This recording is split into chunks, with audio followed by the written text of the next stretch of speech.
Hello. In this video, please listen carefully to what I'm about to explain to you. I will explain what investment is and how financial freedom can be achieved in sections. By the way, if you want to follow the videos and stay informed about new content, don't forget to subscribe and turn on notifications.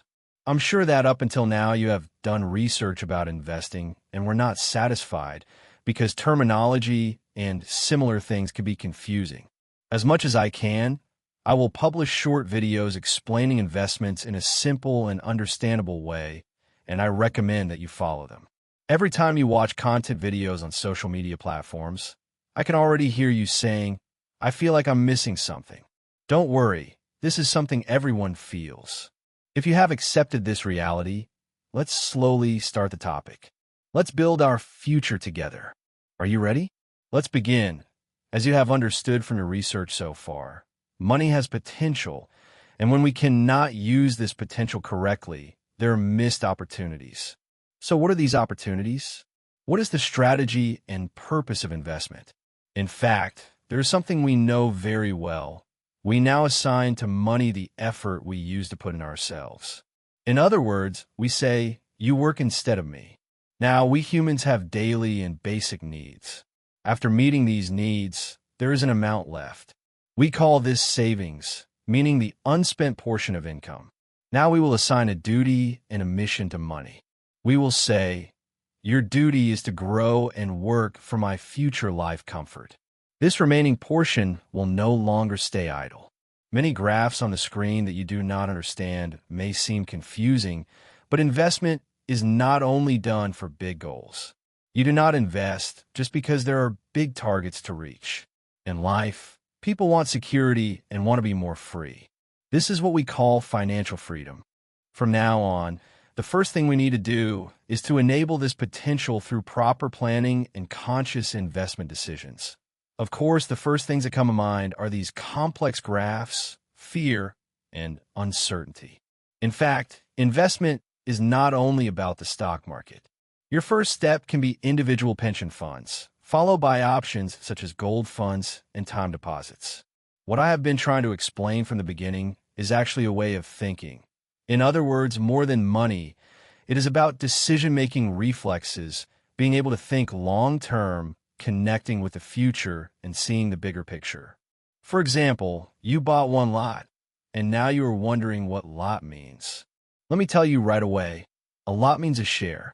What is important here is not the money you earn. The real gain is taking the first step, and I believe this will start to teach you things. Also, investment is not limited to tools such as funds, stocks, or individual pension systems. You might say, "I am someone who likes to feel safe. If I invest, I should feel secure." At this point, another investment tool comes into play: real estate investment. From a financial perspective, your profile shows me this. I would think that predictable, reliable, and more balanced return products are more suitable for you. You might also say, "I do not want real estate investment. I want to turn to other investment tools." However, you may not know whether to invest in stocks or funds.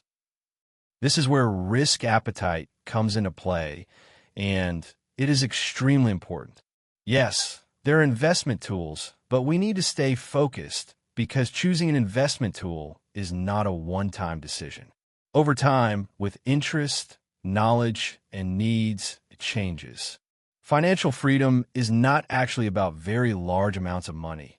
It is not something where you say, "I will stop working from now on." Of course not. Financial freedom is peace of mind. It is being able to sleep comfortably at night and being prepared for sudden expenses. The purpose of these savings is to give you confidence and comfort. This is what is meant by financial freedom. You gain the freedom to do the job you want whenever you want. Money gives you time. Financial freedom is not related to large amounts of money. It is not about saying, "I started today, I will save this year, but spend everything next year." What is important is to sustain your freedom. The most important thing we need to understand is what investment is and to determine what kind of investor we are. In its simplest form, what kind of profile do we have, how much risk do we take, and what kind of opportunities are we chasing? We need to have clear answers to these questions. But don't worry, many people do not have clear answers yet. But over time, we will figure out together. To sum up, investment is not limited to a single asset class. Some investors prefer different tools. This depends on the person's goals and risk profile. The first step of investment is to know yourself and clearly define your goals. In fact, it is like learning to ride a bicycle. See you in the next episode. Thank you for listening so far. Don't forget to subscribe and turn on notifications.